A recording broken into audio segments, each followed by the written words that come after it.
Estejam todos bem. Eu gostaria de poder vê-los, mas acho que não vai ser possível. Gostaria que pudessem me ver, mas também não vai ser possível, porque eu não consegui configurar a minha câmera. Então a aula vai ter que ser somente visualizando aqui o slide, tá bom? Mas qualquer dúvida, levantem a mão e quem sabe por telepatia eu consigo tirar as dúvidas de vocês. Vamos lá. Gente, eu vou fazer primeiramente uma retomada do último conteúdo que a gente viu nas nossas últimas aulas presenciais, tá? Que são relacionados aos fenômenos físicos. Fenômenos físicos, a gente está se referindo aqui às transformações da matéria, né?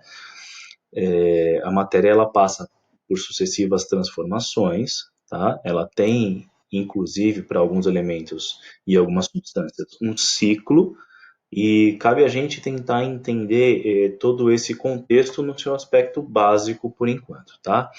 A gente, então, está estudando novamente o capítulo 2 da unidade 1, certo? Então, vamos lá. Primeiramente, o que são fenômenos físicos? Eles se diferem dos fenômenos químicos porque os fenômenos físicos eles são conceituados como sendo transformações que um material sofre não havendo alteração em sua composição. Por quê? Porque quando ocorre alteração na composição química, ou seja, na identidade da substância, aí já não é mais um fenômeno físico, isso já entra dentro dos fenômenos químicos, certo? Então, o que seria um fenômeno físico por enquanto? A evaporação seria um fenômeno físico em que o material ele passa do estado físico líquido para o estado físico gasoso, certo? Outro fenômeno físico seria o inverso, né? O sentido inverso da evaporação, que é o da condensação. É o que acontece quando, por exemplo, a gente vê a formação de gotículas de água nas paredes de um copo contendo um líquido gelado. O que aconteceu ali?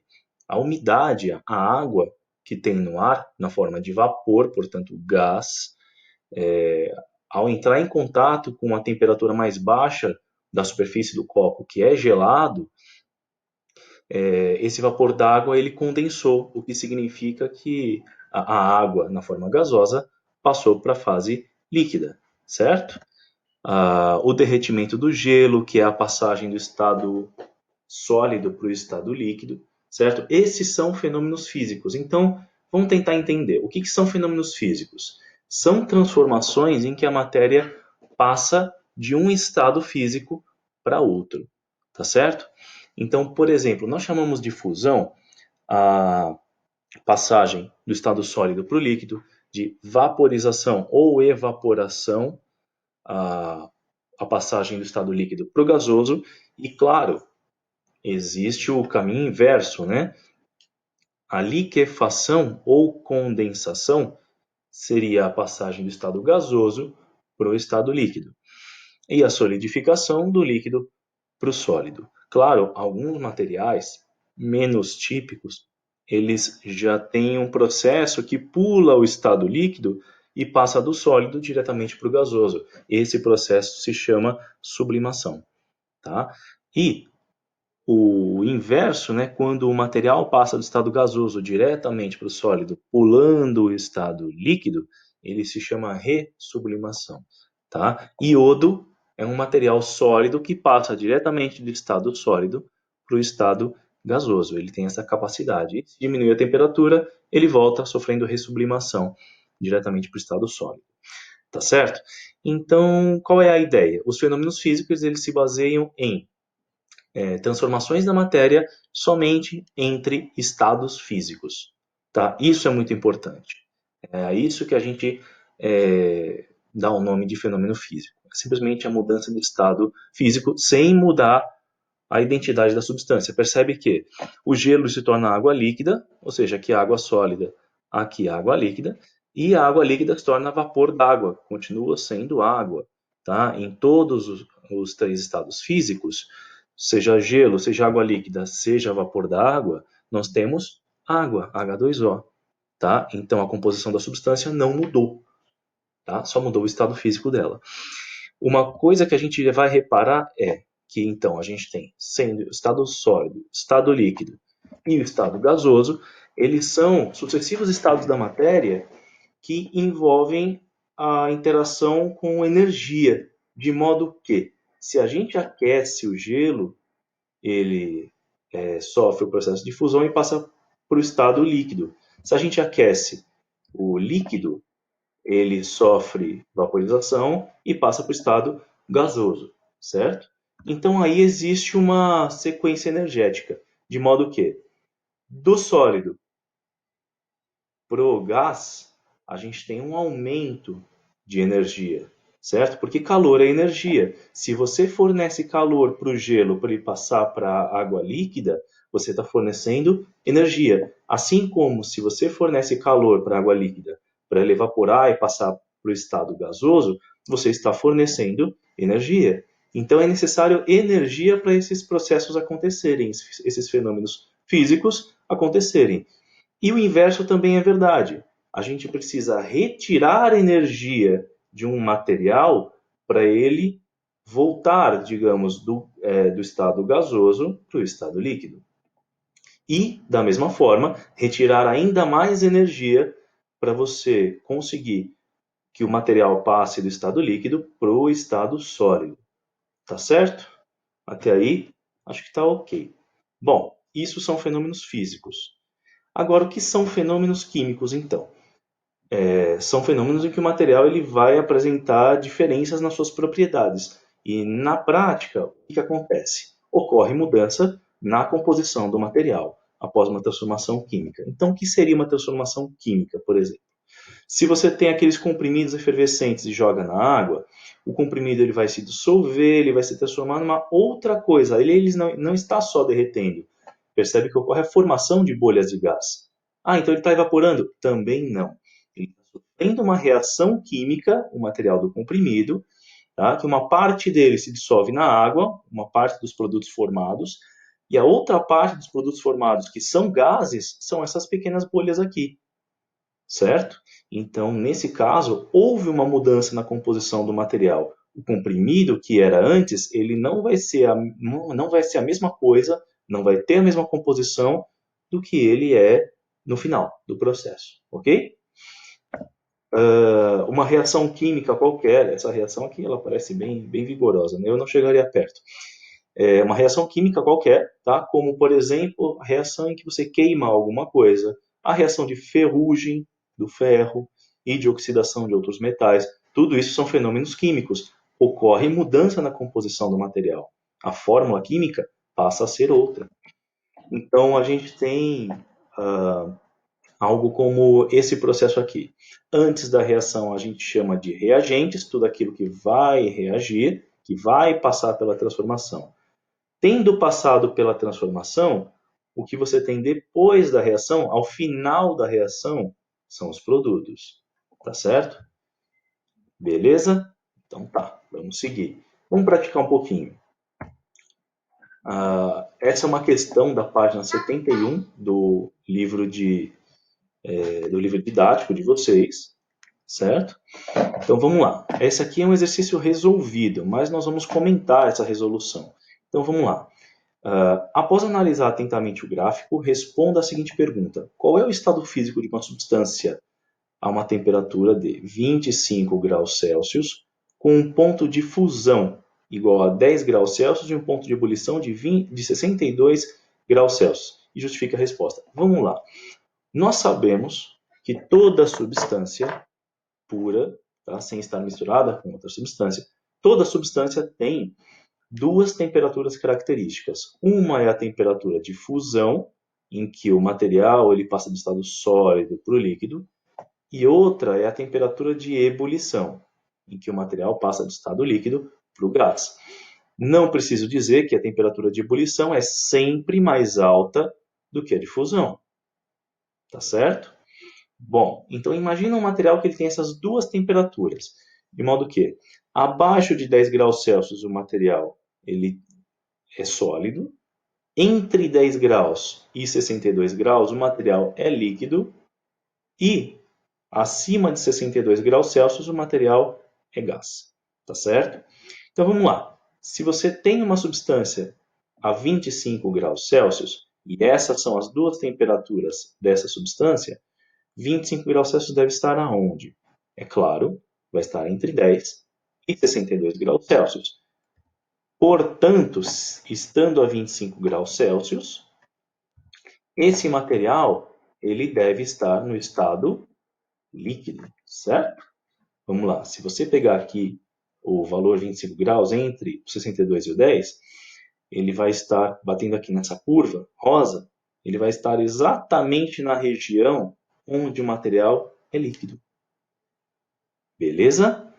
Então tá fácil. Vamos para a próxima. Questão 1, ainda da página 71. Essa não é uma questão resolvida.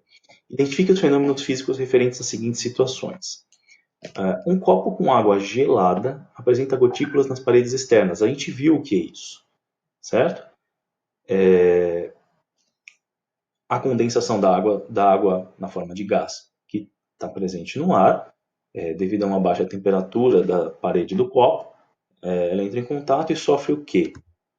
Condensação, certo? Uma bolinha de naftalina, naftalina, para quem não sabe, é um material que ele parece desaparecer com o tempo, tá? Ou seja, passa do estado sólido para o gasoso, tá certo? Então, por isso que a gente não vê a substância sumir. Ou seja, a gente tem que a naftalina sofre um processo de sublimação, certo? E o suco de laranja colocado no congelador, ele passa para o estado sólido, sabemos que é o processo de solidificação. Então, qual o papel do congelador? Ele retira calor, ele retira energia de tudo que entra nele, tá certo? Retirando energia, tudo que é líquido ali e tem uma temperatura de transição ali entre aproximadamente 0 graus, vai passar para o estado sólido. É o caso da água. A água, ela congela a 0 graus. Tá? O que significa que, colocando água líquida no congelador, a temperatura vai diminuir, a água líquida vai perder energia na forma de calor e vai passar para o estado sólido novamente. Isso é a solidificação. Legal? Próximo. Então, ó, questão número 2, da mesma página 71. Elabore um diagrama de fases de temperatura versus tempo para a substância pura mercúrio, com ponto de fusão de menos 38 graus Celsius e ponto de ebulição de 357 graus Celsius. Ou seja, quer dizer que o mercúrio ele pode evaporar? Lembrando que mercúrio é aquele metal líquido, né? O único metal no estado líquido, nas condições normais. Então ele pode evaporar? Sim, ele pode evaporar. E na verdade ele é bem tóxico, principalmente quando vapor. Quando ele é inalado, ele causa o maior estrago possível, né, no organismo. Só que o mercúrio também pode ser sólido. Se a gente diminuir a temperatura dele a uma temperatura abaixo de menos 38,8 graus Celsius, a gente consegue ter mercúrio sólido, ou seja, o metal mercúrio vai virar uma barra de metal mercúrio. Tá? Mas essa temperatura é bem baixa, a gente consegue algo assim nos polos, né? Bom, como ficaria então um diagrama de fases? Seria similar ao que a gente viu aqui, certo? Esse é um diagrama de fases ou de estados físicos, com os processos de fusão e de ebulição, certo? Então a gente faria algo como isso daqui, onde a gente tem a temperatura de fusão aqui e a temperatura de ebulição aqui, certo? Fazendo a curva, o que acontece? Antes desse primeiro patamar, esse primeiro patamar aqui é o patamar da fusão, tá? E antes disso, a gente tem o material no estado sólido, é claro, porque aí a temperatura é abaixo de 38,8. Né? Aqui está acontecendo o processo de fusão, que ocorre a essa temperatura, por isso a temperatura aqui não está mudando. Nessa segunda rampa, a gente tem o material já no estado líquido, ok? Até atingir a temperatura de ebulição, que é 357, onde, novamente, durante a ebulição não há mudança de temperatura, uma vez que todo líquido virou vapor, todo o resto é vapor, ou gás, certo? Então, a gente tem o sólido, o líquido e o gás, ou vapor. Beleza? Depois a gente vai explorar um pouquinho mais esse diagrama de fases aqui. Próxima questão. na página 72. Ó, nos meses chuvosos é comum ouvirmos no noticiário de TV relatar o índice de precipitação do dia. Esse índice refere à quantidade de chuva diária. A precipitação nada mais é do que a chuva que ocorre após a condensação do vapor d'água contido na atmosfera. Ao estudarmos o ciclo das águas, na disciplina de ciências, observamos 4 fases. A quarta fase, denominada infiltração, ocorre logo após a chuva, cuja água se infiltra no solo. Vamos lá. Uma coisa a gente precisa saber. Essas 4 fases aqui não são fases como sólido, líquido e gás. Isso aí, sólido, líquido e gás, são estados físicos. Fases são fases de um ciclo, como está no desenho aqui. Ó. Tá certo? Então, uma das fases é a infiltração. Tá certo? Mas algumas dessas fases são transformações físicas, são fenômenos físicos, pelo que a água passa. Então, olha só, a figura ao lado ela ilustra o ciclo das águas, sabendo que os números 3 e 4 representam, aqui o 3, precipitação e o 4, infiltração. Ou seja, infiltração é quando a água penetra no solo. Indique quais transformações de fase estão representadas pelos números 1 e 2. 1 está aqui, ó. Percebe que aqui a gente tem um reservatório de água, tal como um lago. Tá? E o que está acontecendo aqui no 1? Esse processo em que a água líquida ela passa para a nuvem, ou seja, ela forma a nuvem, que nada mais é do que um aglomerado de vapor d'água, de líquido. Para vapor, a gente tem o quê? A evaporação, certo? E no 2, olha só, eu fiquei na dúvida, o que será que é o 2? Bom, vamos pensar. Percebe que no passo, na transformação 3, a nuvem ficou mais escura, o que significa que aqui está havendo a formação de água líquida, tanto que está caindo na forma de chuva. O que precede a formação de água líquida? O que pressupõe a formação de água líquida aqui no processo 2? Só pode ser da condição gasosa para a condição líquida. Essa segunda etapa deve ser o quê? A condensação. É onde o vapor da água se aglomera, a temperatura cai e você tem a formação de água líquida. E ela cai na forma de precipitação, na forma de chuva. Legal? Então vamos lá. Próxima questão. Para a gente simplesmente completar o diagrama. Ou seja, aqui a gente vai se basear em alguns aspectos lógicos, segundo o que a gente já aprendeu. Tá? O que pode ser transformada por meio de fenômenos físicos, tal como a fusão? Deve ser a matéria, certo? A matéria pode ser transformada por fenômenos físicos, tal como a fusão. Legal. Fusão, ela pressupõe o quê? Ela é a passagem do para o, a gente deve estar falando aqui de estados físicos, né? É a passagem do estado sólido, a fusão, né? Para o estado líquido. Legal? Seria o derretimento do gelo, é um processo de fusão também, tá? Não estamos falando aqui de Dragon Ball. Beleza, então, gente? Próxima questão, essa aqui já é uma questão do livro de atividades, tá bom? Correspondente ainda à unidade 1 e capítulo 2. Isso está na página 24. Então vamos lá, questão 27. Tudo o que existe é considerado matéria, mesmo aquilo que não pode ser visto como ar atmosférico. Sobre esse assunto, pergunta-se quais são os 3 estados físicos da matéria e em qual deles as partículas que constituem a matéria são mais agregadas. Vamos pensar, o que é agregado? Agregado, gente, é acumulado, é mais próximo, é mais junto, é mais ligado. Legal? Então, quais são os 3 estados físicos da matéria? A gente pode tentar representar assim como está na apostila no livro didático de vocês, na verdade. A gente tem o estado sólido, que é um estado bem organizado da matéria.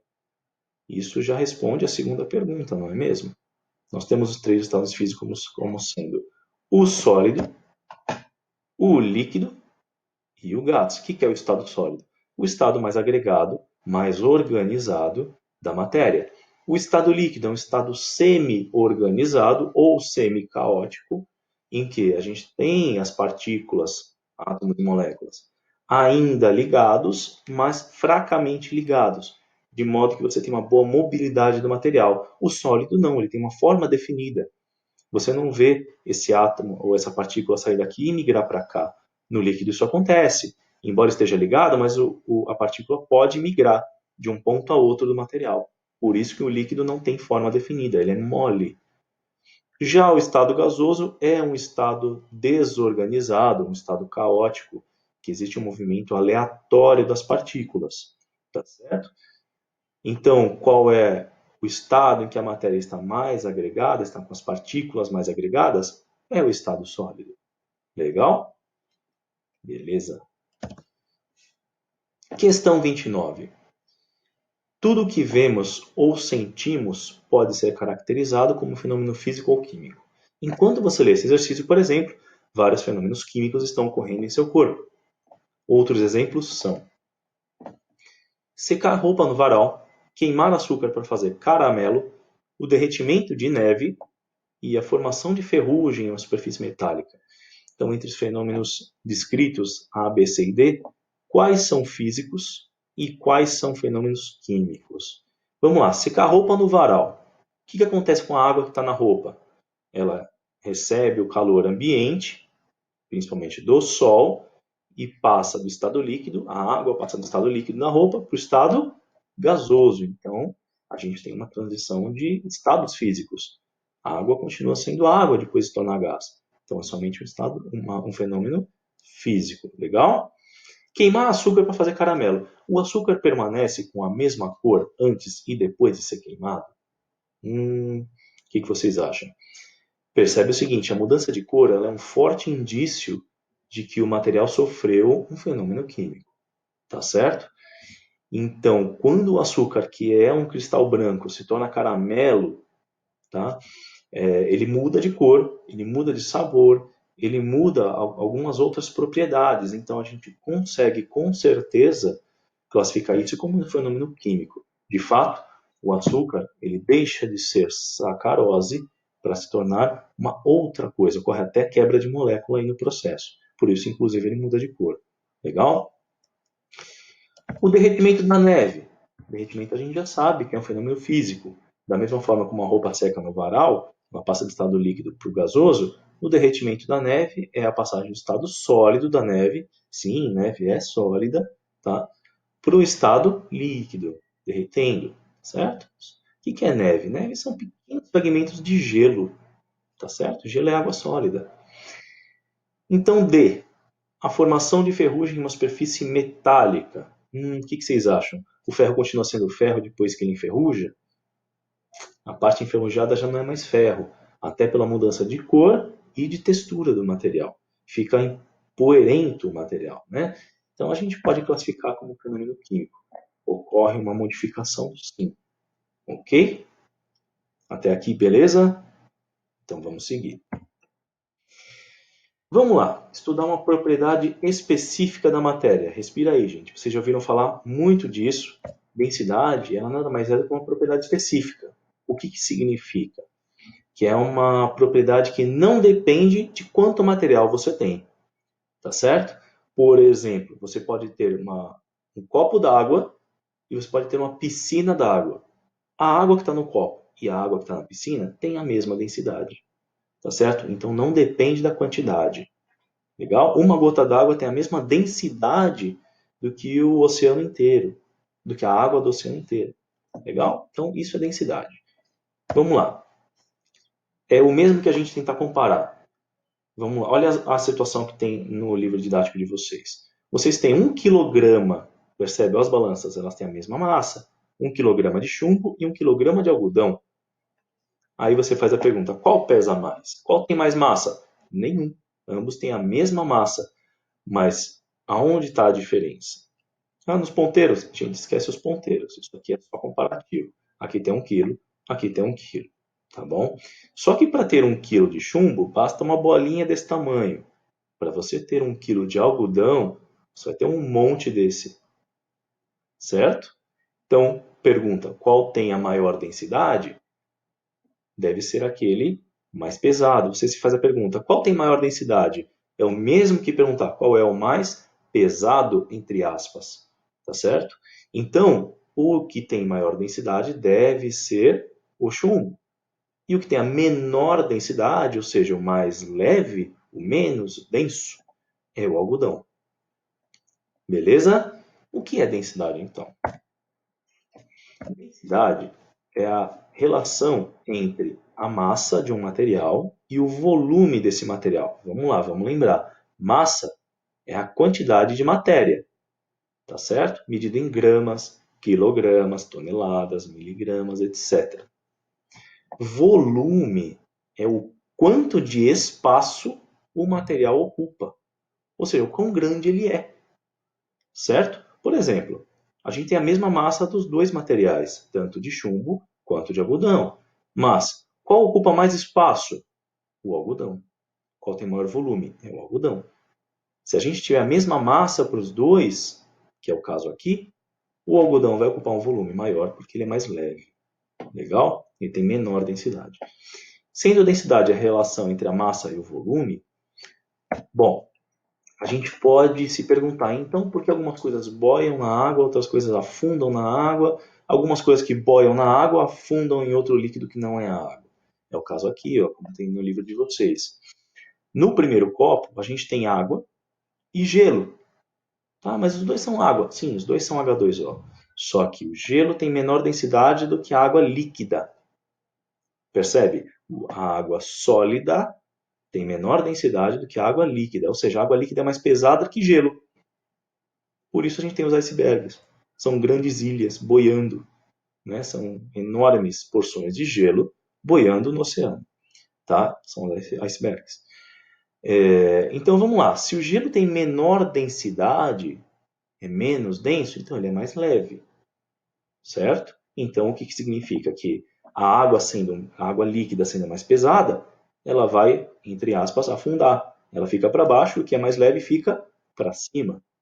Conclusão, gelo, que é água sólida, boia na água líquida. Agora, vai colocar gelo em um copo contendo álcool. O que acontece? O gelo de água, ou seja, a água sólida, afunda no álcool líquido. Percebe que estranho? O que significa? Que o álcool líquido ele tem menor densidade do que o gelo, do que a água sólida. Percebe? Aqui é água, aqui é álcool. Água sólida, álcool líquido. Álcool tem menor densidade que água sólida. Tá certo? Por isso umas coisas boiam, outras afundam. Legal. Então vamos resolver um exemplo que tem no livro de vocês, inclusive, de cálculo da densidade. Por exemplo, a gente tem 200 gramas de álcool que equivalem a um volume de 250 ml, ou seja, 250 mililitros. Portanto, a densidade do álcool será, vamos lá, o que é densidade mesmo? Densidade é a razão entre a massa e o volume de um mesmo material. Certo? Massa está aqui, 200 gramas, e o volume está aqui. Então, se a gente for fazer a continha, a densidade vai dar 200 gramas dividido por 250 mililitros. Resultado que a densidade é 200 dividido por 250 dá 0,8. Gramas dividido por mililitros dá gramas por mililitro. Legal? Essa é a densidade do álcool. Esse álcool a gente se refere a álcool comum como etanol. Tá certo? Vamos praticar mais um pouquinho. Vamos lá, questão 30, na página 25 do livro de atividades de vocês. Um recipiente contém 500 gramas de um líquido X, não sabemos que líquido é, que ocupa um volume de 250 centímetros cúbicos. Calcule a densidade de X em gramas por mililitros. Bom, o que a gente tem aí? A gente tem que a massa desse líquido X é 500 gramas e o volume dele é 250 centímetros cúbicos. Ah, mas o que é centímetros cúbicos? Centímetros cúbicos, gente, nada mais é do que mililitros. Tá? Ou seja, se você for calcular alguma coisa em mililitros, aqui, por exemplo, esse volume vai dar 250 mililitros.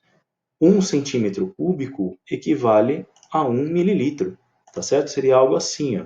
1 centímetro, nossa, que coisa feia, cúbico, equivale, na verdade, a 1 mililitro.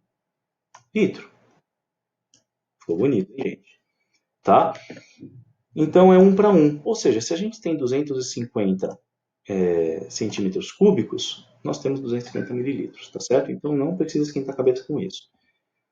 Ou seja, se a gente fizer a nossa continha, 500 gramas dividido por 250 mililitros, vai dar 2 gramas por mililitros ou 2 gramas por centímetros cúbicos. Aqui ele pede em gramas por mililitro, mas é o mesmo que em gramas por centímetro cúbico. 500 dividido por 250 dá 2 gramas dividido por centímetros cúbicos dá gramas por centímetro cúbico.